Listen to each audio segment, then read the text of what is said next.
And in today's episode, among other things, you'll see robots winning real battles on their own, without human soldiers on the front lines. China is studying how to blockade Taiwan with invisible underwater drones.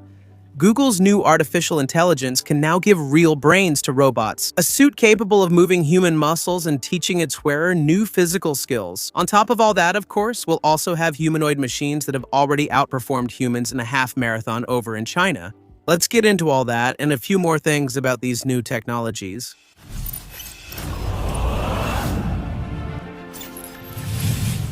Hello, impressed ladies and gentlemen. I'm Realidad Impresionante, and you are... Write in the comments, complete the catchphrase, you are. A recent operation using high technology may have marked the beginning of a new military era, and maybe the moment when modern warfare began to change forever. In April 2026, Ukraine announced that it had managed to capture a Russian position on the front line using only unmanned machines, without any human soldiers directly participating in the attack. According to President Volodymyr Zelensky, it was the first time in this conflict that an enemy position fell exclusively to ground robotic platforms and aerial drones working together in a coordinated way. The most impressive detail of all this was that the Russian troops surrendered to these machines. And according to official reports, the mission ended with no casualties on the Ukrainian side. This is not just a tactical victory, it represents a paradigm shift. For decades, military robots were always used as support. They were used to observe, map terrain, transport equipment, or carry out targeted attacks. But now they are starting to take the leading role in advancing on enemy positions. Instead of the first infantry soldier entering the kill zone, now it's the machines that go in. In the sky, drones keep up the pressure and monitor every enemy movement. On the ground, robotic vehicles advance, carrying explosives, delivering supplies, or even operating weapons remotely.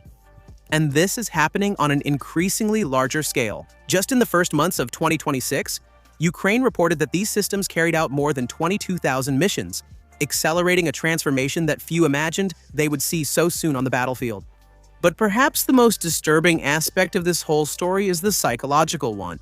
There are reports of Russian soldiers surrendering directly to the machines. They would write messages to the drone cameras or obey instructions given by something with no visible human face.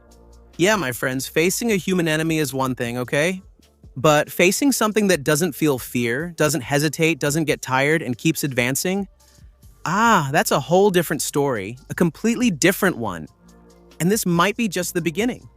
Today, many of these systems still depend on remote human operators, but the next step is already pretty clear.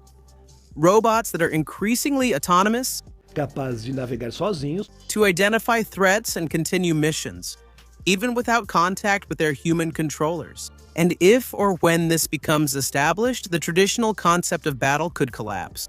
But if robots are already starting to change battles on the ground and in the air, there's an even bigger dispute happening far from the public eye. Yes, in the Pacific Ocean. Let's take a look at this and you'll understand. According to analyses published in Chinese military publications, the country's navy is reportedly considering the use of underwater drones to deploy sea mines at strategic points in the Pacific. Of course, that's if tensions around Taiwan increase. In practice, this would mean trying to block essential maritime routes without having to expose human crews. The system mentioned is a large underwater drone known as AJX-002, a long-range platform with a shape similar to a torpedo, capable of moving stealthily and carrying explosive payloads. Unlike a traditional submarine, this type of vehicle can operate more quietly and with less political risk in case of loss. The logic behind the strategy is simple and at the same time powerful. Instead of directly confronting enemy routes, the idea would be to turn commercial routes and military corridors into zones of constant risk. It would be enough to position mines in critical areas to delay ships, increase maritime insurance costs, disrupt logistics chains, and force lengthy demining operations. And there is a central geographic point in this discussion, the so-called First Island Chain, a strategic sequence that goes from Japan, passes through Taiwan, and reaches the Philippines. This region has been seen for decades as a natural barrier, capable of limiting Chinese naval access to the open Pacific. That's why controlling or disrupting this corridor would have a direct impact not only militarily, but also economically. Warships would be affected, and energy, food, industrial components, and high-value goods could face immediate delays. This reveals something bigger. The wars of the future may not start with massive bombers. They may start with silent blockades, with submerged machines placing invisible threats down on the ocean floor. Pardon the pun, but this strategy also carries deep risks. Mining international routes could provoke a global escalation, affect China's own trade, and trigger severe sanctions. In other words, the same tactic that puts pressure on adversaries can also backfire on those who use it. Even so, the mere fact that this possibility is being discussed already shows a very important change. And in a scenario where maritime routes can be blocked at any moment, being the first to see and keep operating can decide everything, right? Take a look at this next report and you'll understand what I'm talking about. A new generation of military drones is starting to completely change the concept of modern combat, especially in a scenario where taking down communications has become one of the most efficient weapons in today's warfare. The Netherlands has started operating an unmanned aerial system called VYAT, an aircraft developed to keep functioning even in environments where GPS, radio communication, and external signals are blocked. In other words, it was created to operate precisely where everything around it stops working.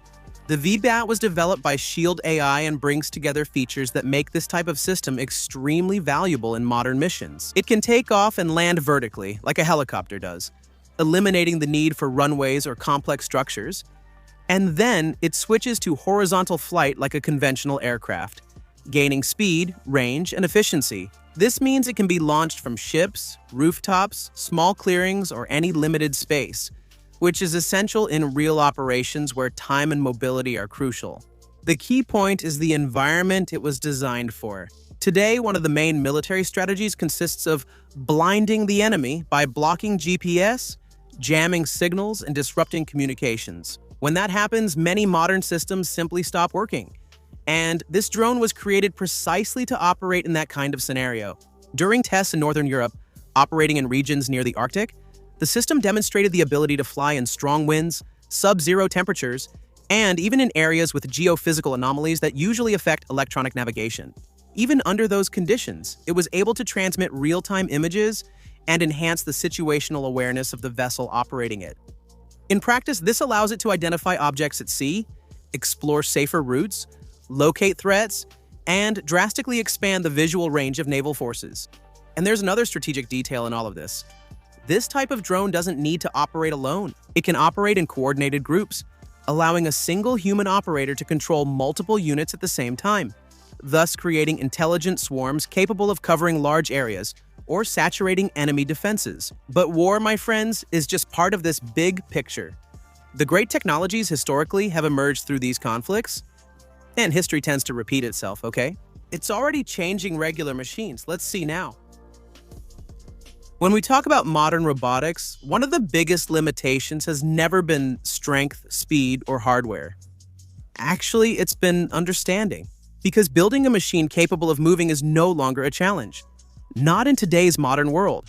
In our time, the real problem has always been understanding the environment around us and making useful decisions within it. Now, Google has announced a new artificial intelligence system that could change exactly that, called GeoGhost, Gemini Robotics. ER 1.6, the model was created to give robots something that until now was extremely limited: reasoning in our physical world. In practice, this means that the robot now stops just obeying simple commands and starts interpreting situations, planning actions, and deciding when a task has really been completed. It seems like something basic to us humans, but for a machine, that's a huge leap. Imagine a robot in a workshop, factory, or an industrial facility.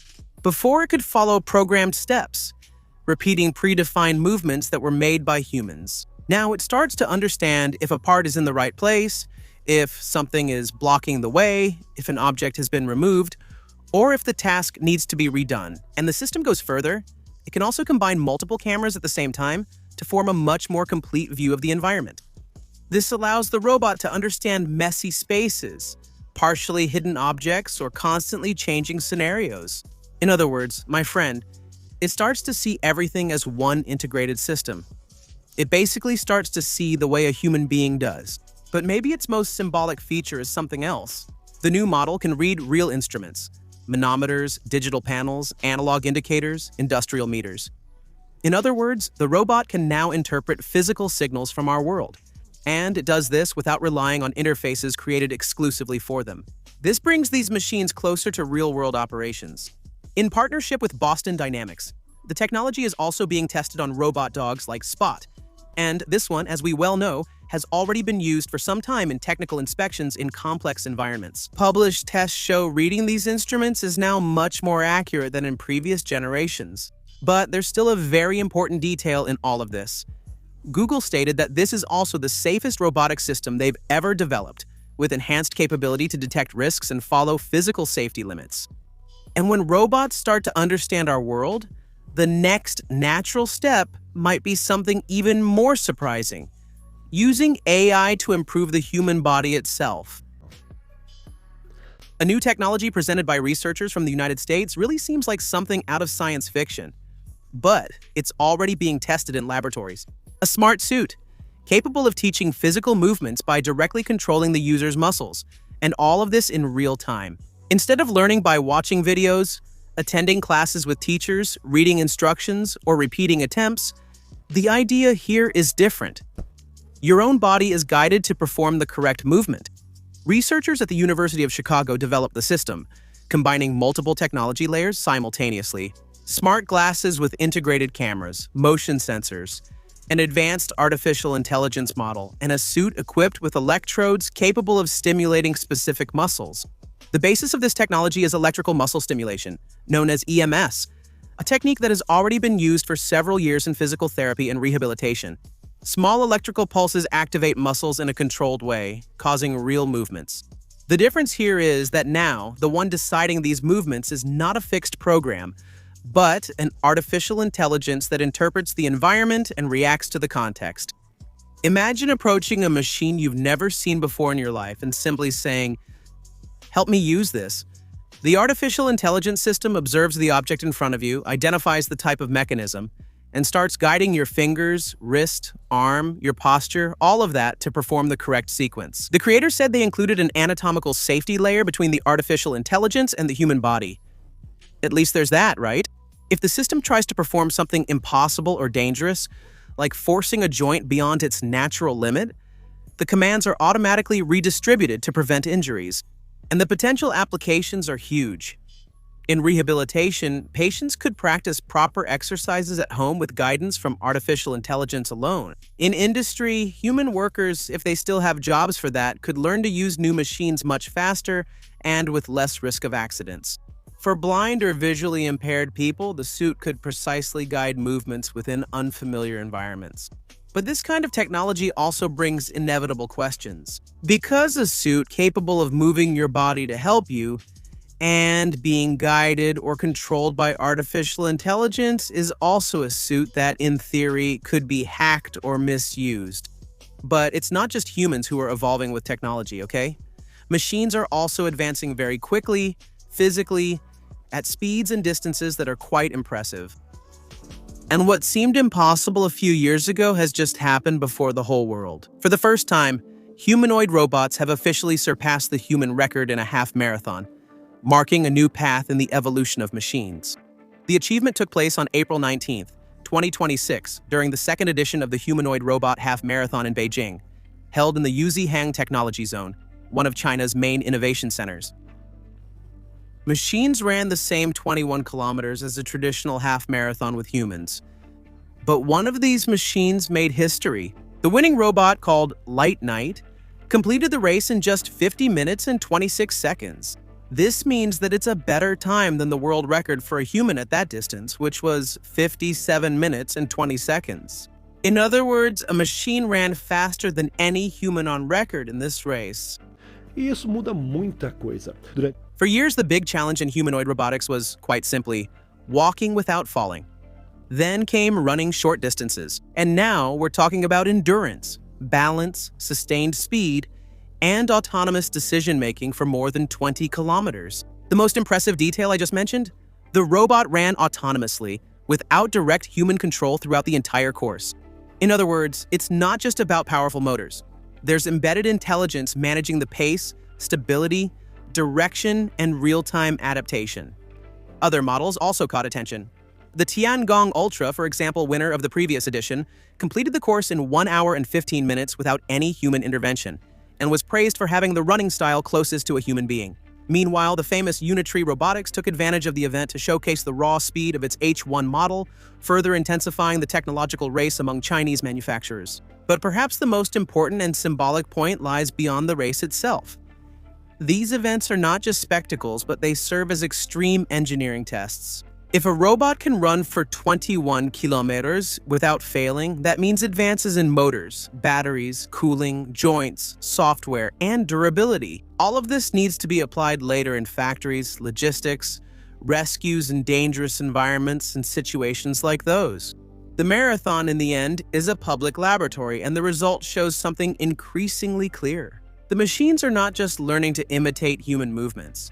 They are starting to surpass the physical limits that once seemed exclusive to our species. But in many cases, they, the robots, at least for now, still need us. In these scenes you're seeing right now, the engineers had to bring the robot to an occasional pit stop. The Light Knight robot from Honor, the winner, is undergoing a battery swap in the middle of the race and receiving a generous dose of industrial coolant and also a lot of lubrication on its joints. All done by humans. While the robots are speeding up down here, another silent revolution is beginning to emerge far above the clouds. This one is interesting. A technology that many considered outdated has just returned to the center of global innovation. Airships, but now in a completely different version. Autonomous, powered by solar energy, and capable of staying in the stratosphere for long periods. The American startup Science announced that its new high-altitude airship completed a 12-day mission in the air, flying above 15,000 meters. For comparison, that's much higher than most commercial airplane cruising altitudes. During the test, the aircraft traveled about 10,000 kilometers, from New Mexico to near the coast of Brazil.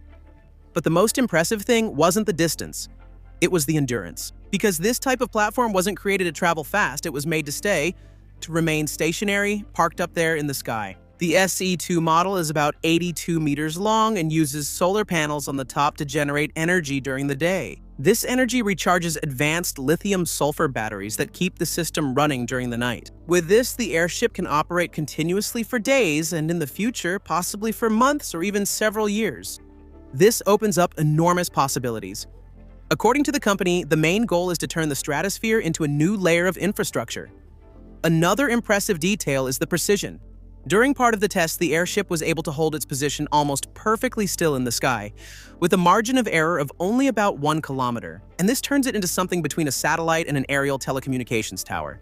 And there is a strategic push behind this. The company is already preparing commercial tests in Japan, in partnership with SoftBank, showing that this idea is indeed moving out of the lab and into the marketplace. If you enjoyed this episode, please like and check your subscription. Thanks for staying with me and see you next time. Click on either suggestion on your screen and I'll be there. See you later. Clica aí que eu tô te esperando, viu? Thanks once again. Bye and see you in the next one.